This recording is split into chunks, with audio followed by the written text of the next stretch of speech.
The Google Pixel 7a has just been released, but I arguably think that makes the Pixel 6a even better value for money at less than half the price. You can pick it up for just £199 here in the UK or $249 in the US. And for that, we get a 6.1-inch OLED display, 6 gigs of RAM, 128 gigs of storage, the Google Tensor chip, a 4400 mAh battery, and an award-winning camera setup. So if you're in the market for a new phone, looking to upgrade, or simply looking to get a good all-rounder but save some cash, this could be the phone for you.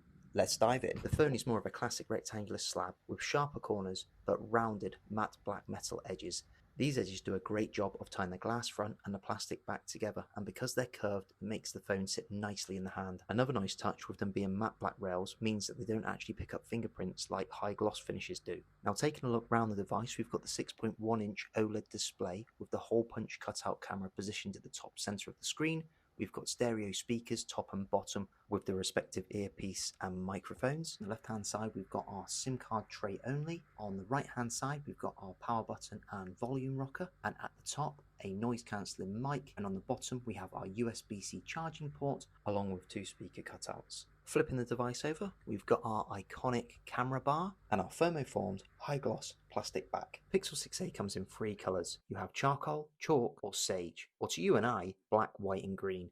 I opted for the chalk colour on this occasion because I always play it safe and go for the darker colours. Plus, I really like the contrast in colours between the black camera rail and the white back. I also like how the camera blends in with the matte black rails. The Pixel 6a has a 6.1-inch 429 ppi OLED panel, and I have to say, the colours look clean, crisp, and they really do pop. It has a peak brightness of 875 nits, which isn't the brightest, but is plenty bright enough to use the phone indoors and out clearly. One thing that would let this phone down is the fact that it's got a 60Hz panel. However, if you're coming from a previous budget phone or a mid-range with only a 60Hz panel, you're not going to notice the difference. It's just something to bear in mind if you're dropping down from a phone with a 90 or a 120Hz panel, for example. Specs-wise, for a budget phone, this phone is incredible. You get 6 gigs of DDR5 RAM, 128 gigs of storage, which is UFS 3.1 storage, the Google Tensor chip, and the Titan M2 security chip, which is also found in the Google Pixel 7 and 7a. Now, on paper, they may not be flagship specs, but remember, this device is just £199 or $249, and when you compare that to the £599 Pixel 7 or £449 Pixel 7a, I still think this is the better device. On top of all of that, if we move over to the software now, the great thing about the Google Pixel 6a is it's running the exact same software as you get on the Pro models, and this is where the hardware and the software experience combined to create an excellent value proposition. On the 6a, you still get the amazing Material U,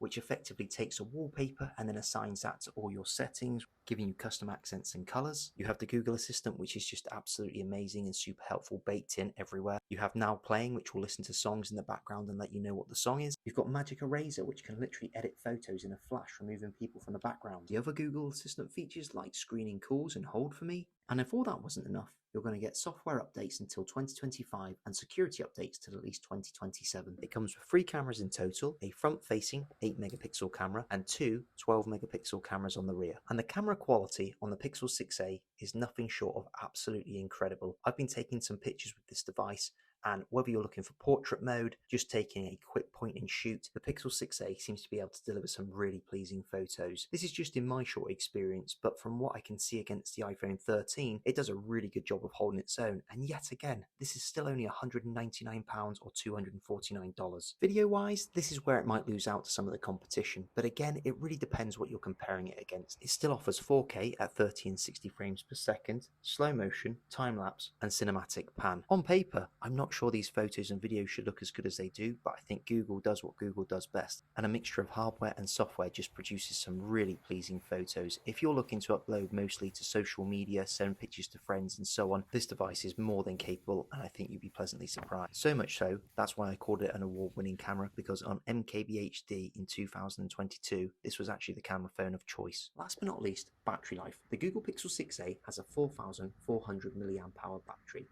and I have to say, it's done a really good job of getting me through the day. Most of the days I'll finish with at least 15 to 20%.